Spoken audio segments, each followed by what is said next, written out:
Alors, pour faire notre recette, la fameuse tarte tatin avec la Cocoa-Staub.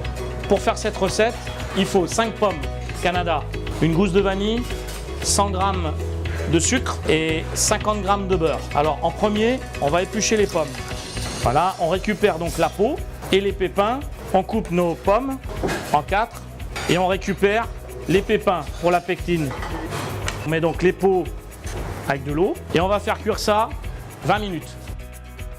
Quand j'aurai mon caramel blond, je vais décuire mon caramel avec le beurre. D'accord? Il faut bien regarder sa couleur. Hein. Donc vous allez voir, ça va commencer là. En fin de compte, le plus dur, c'est d'éplucher les pommes. Alors regardez, vous avez vu que j'ai pas mélangé tout de suite.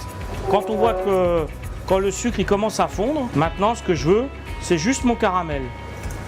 Alors regardez, parfait. Regardez. D'accord? Donc si on continue à le laisser, comme c'est de la fonte, donc on le décuit et on se met hors du feu et on mélange. Tout simplement. On prend une gousse de vanille, on récupère les grains et on mélange.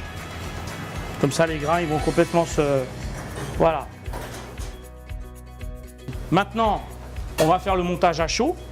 Donc on prend nos pommes et on sait qu'il en faut 5 et on met nos pommes en commençant par les bords. Donc là, on va le mettre au four 170 degrés pendant 1 heure. On va mettre 1 heure et au bout d'1 heure, on va regarder si c'est confit et on va appuyer avec une cuillère. J'ai fait une pâte brisée. Alors on peut faire une pâte brisée, une pâte feuilletée, on peut faire ce qu'on veut. Mais là, la recette, je donne ma recette exactement de pâte. Et alors, comme il faut qu'on fasse un rond qui soit juste mis sur les pommes, j'ai trouvé une petite idée. Je dévisse, j'enlève la vis et je retourne le couvercle parce que la taille de ça, c'est la taille intérieure des pommes. J'appuie un petit peu et je peux découper mon rond de pâte. Et là, je vais le mettre en cuisson 5 minutes d'un côté, 5 minutes de l'autre.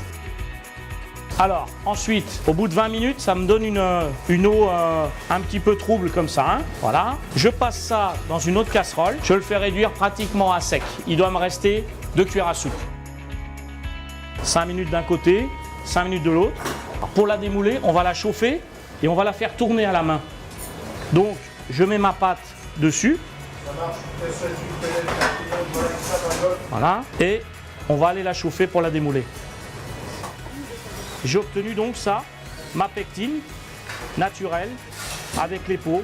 Et là, on a juste le nappage pour notre tarte. La fameuse tarte tatin pour 5 personnes avec la Cocoa-Staub.